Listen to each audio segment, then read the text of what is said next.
All right. It is time, baby. It's time, dog. No head. No head on my guy. I still got a helm, but I ain't got no head. How's the helm work? All right. Here is the Smelly foot. It's called a Smelly foot build. I like it. I'm having a lot of success with it. I got a couple new essences.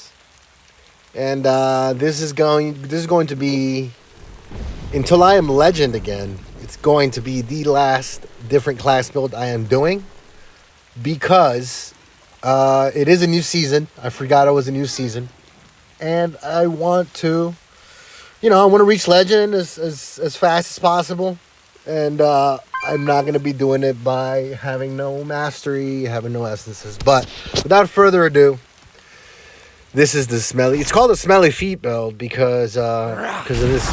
Do you see how like my feet's smelling right there? It looks like your feet just reek. You know what I'm saying? So it's like you got smelly feet. Y'all get it. I know y'all get it. So Smelly feet build. It's pretty easy. Falling light. That's that Mephitic Cloud poison, right? You want that. It's called Falling Light. Falling Light for helm. You want Chiropteran trade. Yeah, Chiropteran trade.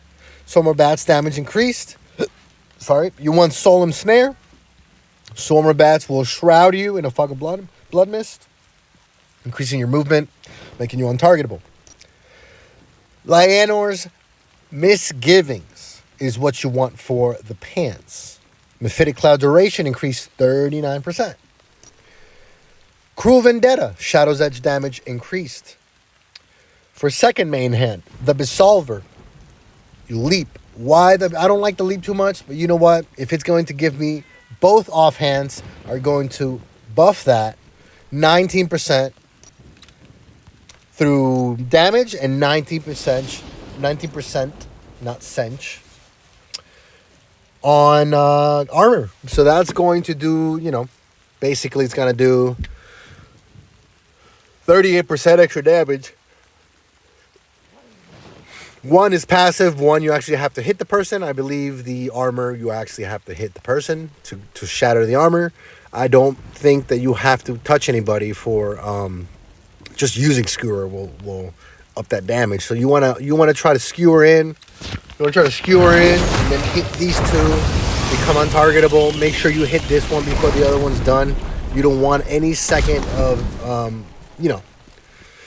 you want to do that as much as possible, and then you want to use this last one, the Sanguinate, to leave. The skills are the Solver, Mephitic Cloud, Swarm of Bats, and Sanguinate. And you kind of just do this, and then you just exit.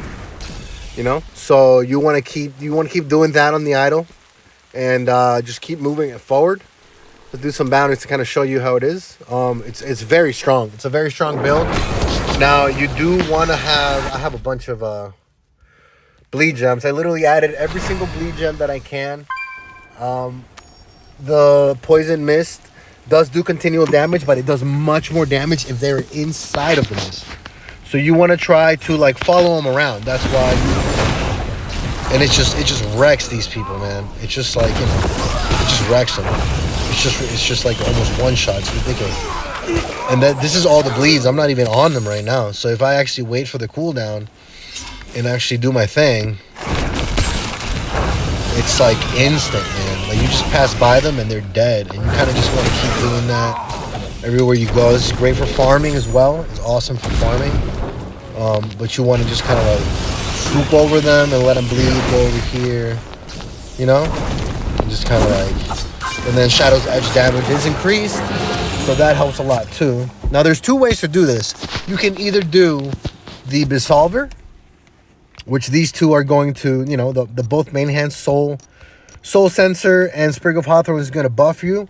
Or you can do the World Strike, and you can do the knockup, right? You can do the dashing knockups, and you can add either the combustion. So there's many ways to do this, but my testing has given me the best damage results with the Absolver, and then immediately, as fast as you can, doing this, and then continuing to do it through Sanguinate to exit as well.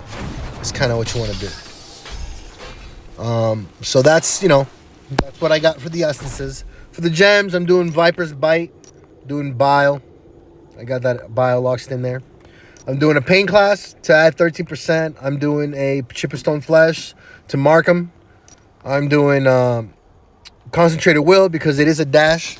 You can also ox in if you don't have a Concentrated Will. You can do a BSJ, get some extra speed. I got a Bottled Hope, so on a buff, which it's considered a buff when you do bats, or when you sanguinate, it's considered a buff. When you do bats, I don't think sanguinate's considered a buff, but bats for sure. And then I have oxed in here. I have a Rolling Consequence. Feel free to add a Mother's Lament. Y'all, if you've been following my videos, you should already know the combination of bleed gems. And if not, there's a list posted, like a written post. One of my latest posts is just a list of bleed gems or whatever. If you can't find it, just let me know. Just comment on the video, and then I'll post a link on the video in the comments. But it's in my post, like my regular YouTube post, not a video, just a written posts. I'm gonna go back to Tempest for now, but I hope y'all use this Smelly foot build. And recommend BG. Timing is everything. You don't want to stay for the 1v1s. The idol will not walk when you are in either one of the forms, when you change forms. So you want to make sure that you are assisting your team in like as much as possible. And that's it, man. Enjoy. If you have any, greens, duh, greens, the same as the usual, just the usual. If you've been following me, the usual. 2 Vithu, 4 Grace because of the dots, and 2 Melfists. Melfist.